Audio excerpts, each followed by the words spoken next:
welcome to Long Live the Queen, where we talk about the women who made history. And by we, I mean the royal we, because it's just me. Today, we're going to recap Braveheart, the fact and the fiction. One day we will be remembered. Braveheart opens to pretty views, Scotland, 1280. The King of Scotland died without an heir, so almost true, but this is where we will experience our first time warp. The King of Scotland died without sons in 1286. In 1280, he was King Alexander of Scotland. His wife had died 5 years before, and he liked sex with nuns, but all three of his children were still alive, though all three would be dead in the next 4 years, so they are so close. And this is probably going to happen a lot on this episode, so if you hate this vibe, go ahead and skip this one. Braveheart's not the most accurate. The King of England claimed Scotland for himself, a cruel pagan. And I'm sorry, but pagan, no. King Edward I, Longshanks, Hammer of the Scots, was Roman Catholic. But the Scots probably thought he was cruel. He was Hammer of the Scots, so that part makes sense. So Scotland fought back. We see Malcolm, John, and William Wallace. And if the year is 1280, William Wallace was about 10, and that is about how old he looks. But there wouldn't have been unrest. The king is still king, but we are pretending that it's 1289 with the unrest of, 1291. When the king died, he had a pregnant widow. When that ended in a stillbirth, there was his granddaughter, Margaret, the Maid of Norway. After she died in 1290, there was some discussion about who would take over. But none of them was the King of England. He was just the mediator between factions. Additionally, they are portrayed as poor farmers, if I'm getting the vibe right. William Wallace's family, they were probably closer to lower level nobles. And again, they wouldn't have been going off to fight the English because Wallace was in his early 20s at that point. But every hero needs an origin story. So the English were being 1295 awful in 1280. William is too young to go fight. He's hanging out with his BFF Hamish. Hamish totally made up.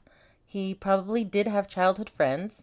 Maybe one of them was named Hamish. I don't know. So they're out playing Fight the English, as Scottish children probably did at the time. The next morning, he's looking for his dad, but he's still not home. Chore time, and a bloody party shows up. His dad isn't with them, though. He is deceased in the back of the cart. I assume that's where his brother is, too, because he's gone now, also. Wallace's father's name was Alan Wallace, not Malcolm Wallace, and he didn't die then. Alan Wallace was probably still alive when his son staged his rebellion. So R.I.P. made up Malcolm. There's a Roman Catholic burial. A little girl picks flowers and gives them to little Will. He cries, but it's a sweet moment. And then we see Uncle Argyle. Uncle Argyle is totally made up. Made up Uncle Argyle says he looks like his mother. It's very Harry Potter of him. He's going to go live with made-up Uncle Argyle, but he doesn't want to. But his uncle pretty much says, shit happens, you don't have a choice. Little Will doesn't know Latin, so Uncle Argyle is going to fix that. He's going to teach him some Latin. They hear bagpipes, and Argyle says they're saying goodbye in their own way with outlawed tunes. It's very sweet. But it also didn't happen. Bagpipes didn't exist in Scotland during Wallace's time, and they weren't outlawed until the 1700s, over 400 years in their future. But it does get the vibes across. The English were occupying Scotland, and the Scottish people didn't appreciate that, and it gets the vibe across. So we're in London, and happy day. Edward, Prince of Wales, is getting married to Isabella of France. They got married in 1308. Wallace died 3 years before that, so no. Based on some of the events in the movie, it's probably somewhere around 1297? In 1297, the Prince of Wales was 13, and Isabella of France was 2, and still living in France with her parents, the King and Queen of France. At their actual wedding, the king was already dead. And so was William Wallace, and the Prince of Wales was then King Edward II, not the Prince of Wales. There's a man named Piers Gaveston that had a deep relationship with the king, but they weren't unkind to Isabella. Her husband, the king, called her Isabella la Belle because she was so pretty. He just wasn't really interested in his new wife, who was also only 12 to his 23, and seemingly more interested in hanging out with his friends. And angry man at the wedding, though not Pierre's, some rando named Philip. No idea who Philip is, but I think he was inspired by Pierre's. That's the vibe they're going for. It was said that for the princess to conceive, Longshanks would have to take care of it himself. That's what the voiceover says. Nope, again, he died before they were married. And she had 4 children, all without his help. So then they're at a council meeting. When Isabella shows up, she says her husband's not interested in the meeting. Like, she's here instead. Like, you got me. Surprise. Nope. Scotland was an all-boys club. Isabella wouldn't have been sent to get her husband. They had people for that. And she wouldn't have been let into the meeting because boobs. She's also quite meek. If you listen to my first episode ever, I don't think you would call Isabella of France meek. If you didn't, you should. And that's who this is, Isabella of France. High taxes, war with France, that's all pretty much true. The king says the trouble with Scotland is that it's filled with Scots. Rude. So Longshanks orders prima nocte, and I quote, to breed them out. Ew. Okay, and also, okay, first, no, he didn't. Prima nocte was never ordered by the king, or even ever legal in either England or Scotland. It just hasn't been legal, ever. Second, prima nocte, if you don't know, is when the lord can claim the bride on the first night of their marriage and sleep with her. It's likely that random soldiers and even officers acted less than honorably, because there was a time period of unrest and occupation, but this whole part is made up. The king wasn't like, just sleep with them all until all their babies come out English. That didn't happen. Then we jump to Edinburgh. Robert the Bruce is the leading contender for the throne. Nope, he wasn't. And he was up there. During the post-Margaret Maid of Norway uprising, he was a contender, but not the top one. That was John Balliol. If we're in the 1290s, Balliol had already been king, but then deposed and put under house arrest. He was in the Tower for a while, and then he had to flee to exile in France. It was a whole thing. Robert the Bruce was after him. And not this Robert the Bruce either. His grandfather. Wrong Robert the Bruce. But we'll get back to him. Additionally, Braveheart is not William Wallace. The movie leads you to believe that William Wallace is Braveheart. The movie's about him. Braveheart is Robert the Bruce. And they just fly right by that. They don't say that once. When Robert the Bruce died, his friend James Douglas took Bruce's heart on crusade. Word on the street was that James threw the casket containing Bruce's heart towards the enemy, crying, "Onwards, Braveheart! Douglas shall follow thee or die," or something like that. So don't be thinking William Wallace is Braveheart, because he isn't. Robert the Bruce says his dad is in France, but for some reason we don't believe him. He looks shady. So a man on horseback returns to Wallace's home. It's our guy, William Wallace. He's a grown-up now, and the house is pretty run down because he hasn't been there in at least 20 years. He's wearing a tartan, but not a historically accurate tartan for that time. He's wearing clothes from a couple hundred years in their future. So he's pretty much Xenon girl of the 21st century. Zoom, zoom, zoom. Shout out to anyone who got that reference. So he's home, and there's a wedding, much revelry. He sees a woman, and the woman sees him, but then there's a large man with a large rock, because those are the only weapons they're allowed to have. We're going to go all David and Goliath. The English were harsh, but the Scottish did have weapons, the same weapons they showed up to revolt with. They were at a disadvantage for sure. The English were not kind to them at all. But they did have weapons. We find out that the big guy is Hamish, his old friend. They threw rocks as kids, remember? Now he throws rocks as a grown-up. It's very cute. Wallace is all, "Come at me, bro," and Hamish throws a big rock and misses. Then Wallace throws a little rock and doesn't miss. Hamish falls over, slightly concussed, and says, "Good to see you." He's nice for a made-up friend. I like Hamish. So then the English show up, and speaking about the wrong clothing for the wrong time, the English would not have had matching uniforms, not then.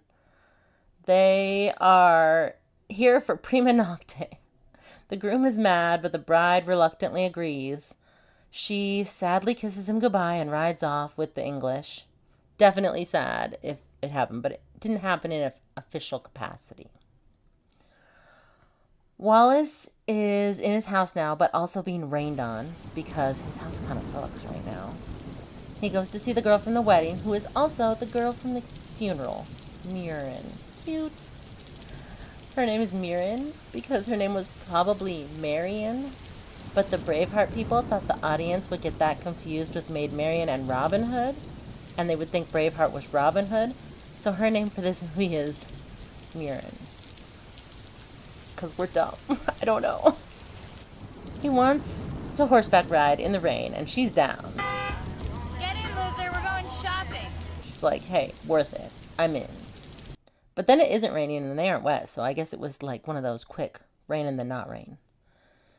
She can't read, so he says he'll teach her. In what language, though? Good job, fake Uncle Argyle. He knows how to read in multiple languages. He's been to Rome. It wasn't as beautiful as Murin Marion.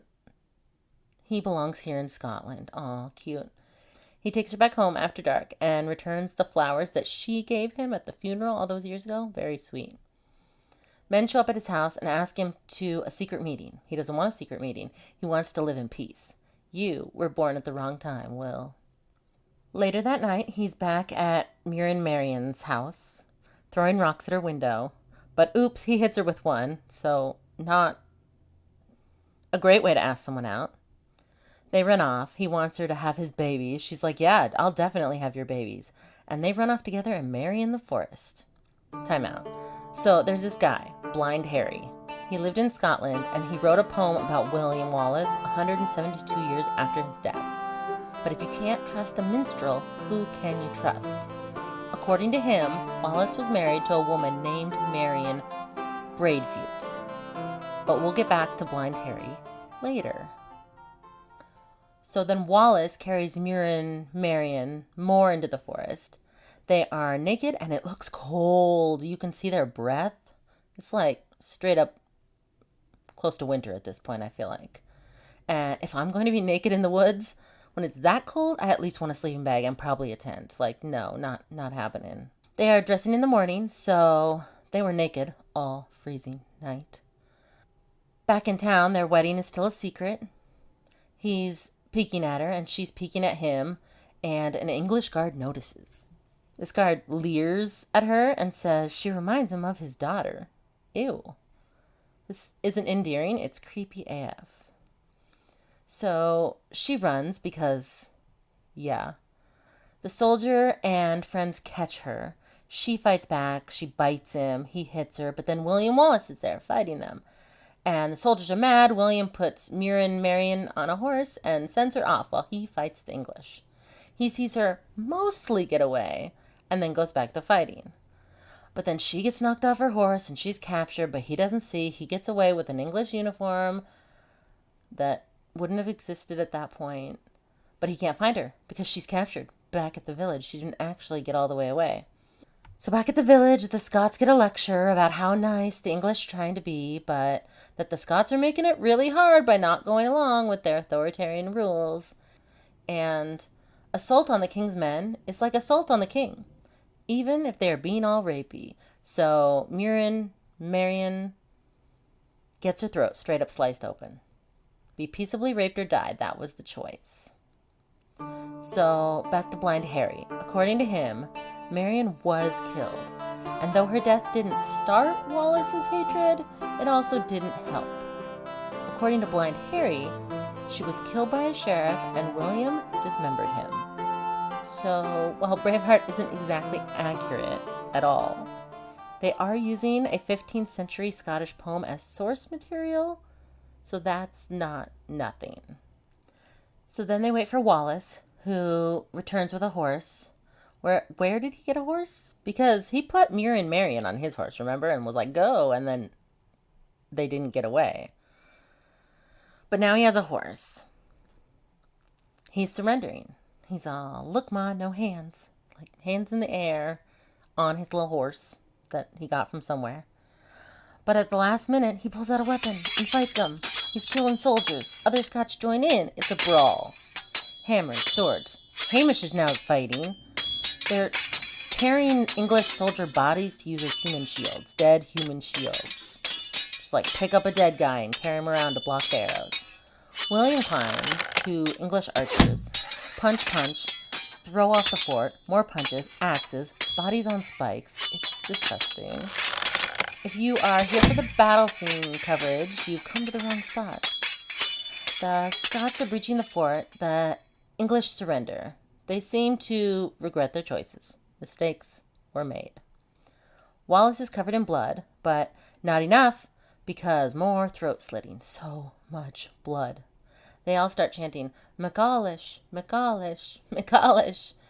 It seems like they're trying to use the old way of saying Wallace, and they got close-ish.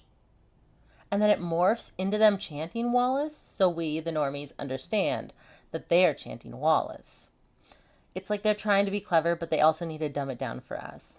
So then there's a funeral for Muireann Marion. He kisses her. Her family is crying. He kneels in front of her dad, who looks angry, but then doesn't. We see a drunk man and some other men with a red-hot poker, and I was alarmed. What are they going to do with that red-hot poker? No worries, though. They just need to cauterize a chest wound. Could have been so much worse. But wait, someone's coming. It's the McGregors, the next clan over.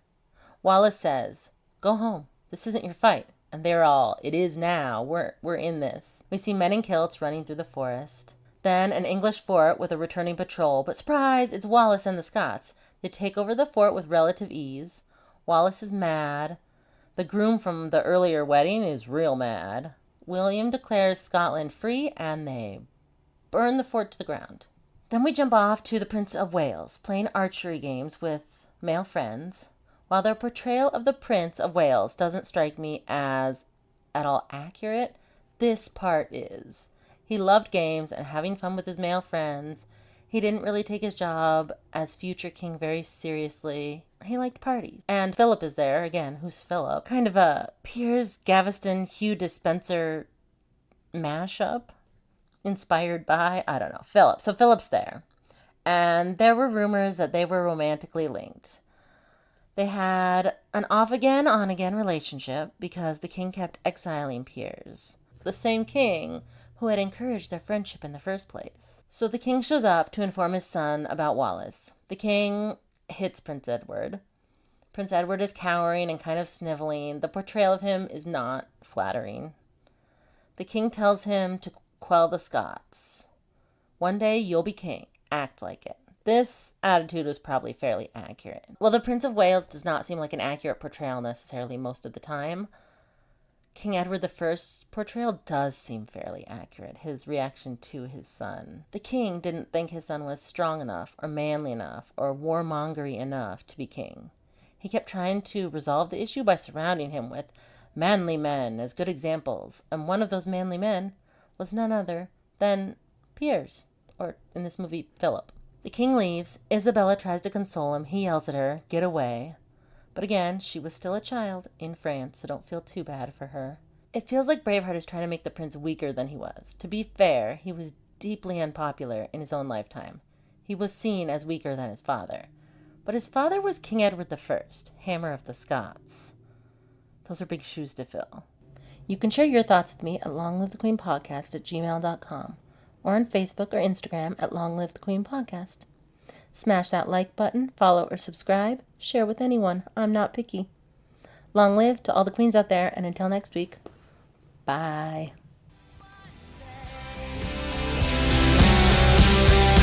You'll be remembered.